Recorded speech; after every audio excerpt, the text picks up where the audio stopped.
Hello everyone, my name is Tanisha King, and I will be introducing a new theory to the class that has not been discussed yet, called the Sprial of Silence theory. I would like to start by saying thank you for joining me today and viewing my presentation. Being a part of this virtual class has been interesting. In fact, it has been informative and helpful.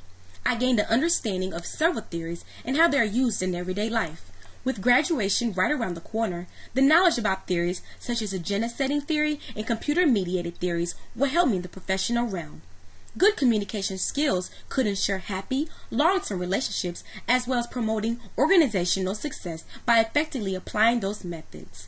Even through our online discussions we post every week, I acquired a better understanding by how others view communication theories and the examples they use. With my presentation, I will provide you insight on the Sprial of Silence theory. The Sprial of Silence theory was first introduced by Noelle Neumann in 1974. Her attempt to explain how public opinion is formed began while wondering why Germans supported wrong political positions that led to national defeat, humiliation, and the ruin in the 1930s to the 1940s. As one person's view dominated the public scene, others vanished from the public awareness as the supporters became silent. When people feel as if they're in the minority, they remain quiet and keep their attitudes to themselves. The fear of isolation and social separation plays an important part in the Spiral of Silence. So the question is, if your intended actions are against your cultural norms, would you still do them? Research studies show that many individuals would not.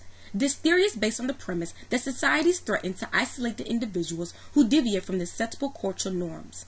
In turn, people often fear the isolation and choose not to provide their true opinion.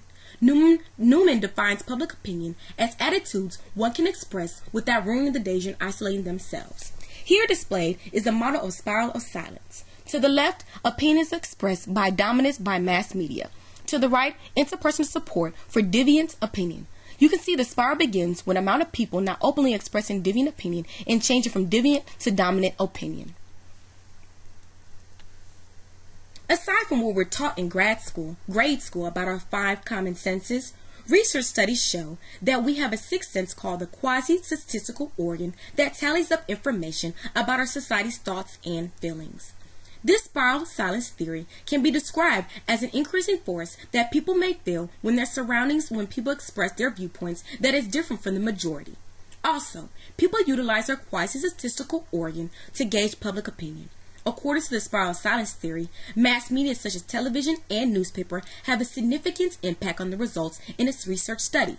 When making decisions concerning whether we speak out, we unintentionally take the sense and into consideration. Often people tend to sit in silence instead of risking being rejected by others, even though we oppose their views. A research report conducted by Domick, Moy, and Stam in 2001 discusses 3 different areas that were studied by the authors. They are fear of isolation, reference groups, and media. First, fear of isolation will be explored. This often drives the Spiral of Silence theory. Swarthmore psychologist Solomon Ash conducted an experiment where subjects were asked to match line X with line A, B, or C. Clearly, the right answer was line A, and many people knew this. When unknown individuals were placed in a group of experimental Confederates who agreed with line B, those individuals agreed with the Confederates, even though they knew the answer was incorrect. Ash concluded that individuals who are put in stressful situations often agree with the rest of the overall group, at least some of the time, if not all the time. This concept does not apply only to Americans. Stanley Milgram's study in Europe determined that people who reside in Norway and France did not remain firm to their beliefs when faced with group pressure. After researching the topic, Neumann also agreed that individuals often going along with the identity of the majority. Another factor that contributed to the results of the study was reference groups. This includes family, friends, and primary affiliations. On occasions, people would typically feel pressured to give into desires of reference groups before they would support strangers. Isolation from a primary group seems more of a risk than isolation from society as a whole. Individuals are more concerned with friends and family viewpoints and want to remain those connections rather than lose their social connections. According to the research article, some concerns were emphasized concerning the individual speaking up in the room full of strangers. In order to limit persuasion, the interpersonal relationships and open communication can be emphasized during the study. Although Neumann did not consider reference groups as a factor, they do control the Spiral of Silence. Research has validated a positive correlation between the two. Most individuals do not want to be considered wrong or a loser, but affiliated with the winning team or the ruling group. Standing up for a positive cause, discussing interests and values, or sharing cherished thoughts can bring a closer bond between individuals. Also, media should be discussed, since it has an impact on the results gathered concerning the spiral of silence. With media advertising, this can be discussed.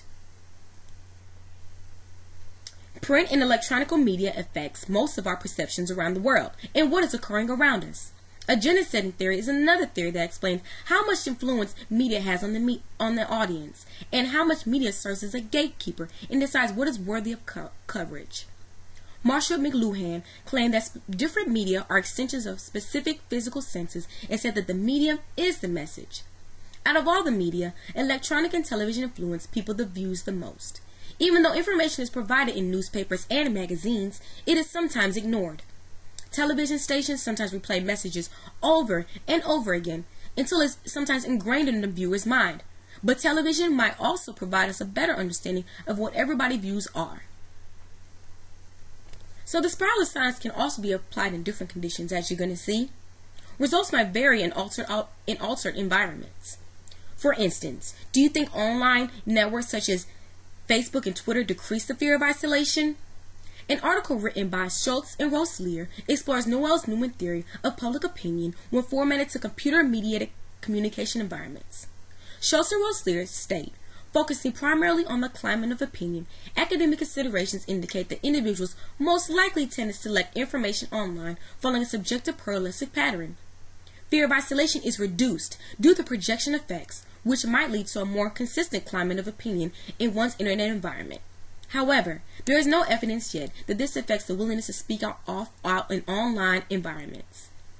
Adding to this notion, a document called Social Media and Ending the Spiral of Silence elaborates on expressing one's opinions in other ways. For example, when people are privately holding a particular view but do not share in fear of retaliation, punishment, or violating a social norm, this can cause a spiral of silence in which many wish for gene change, but are afraid to speak up outside of the few trusted ties.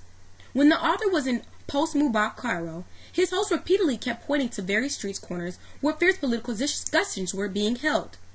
This mostly conversed quietly before remembering that they could speak up and voice their opinions. We never discuss politics openly, well except online, the host added. They all discussed politics via digital media, where they were not afraid to speak on behalf of their views. Another incident occurred at the University of Washington's Law School. 3 white boys filed a lawsuit against the school. The boys claimed that their applications were denied because of racial discrimination. The fact that the young men went out as a group to make this claim showed that their reference group supported them. If a young man filed a lawsuit by himself, they might fear that they would be isolated, since others only focus on them and most often not the reference group itself.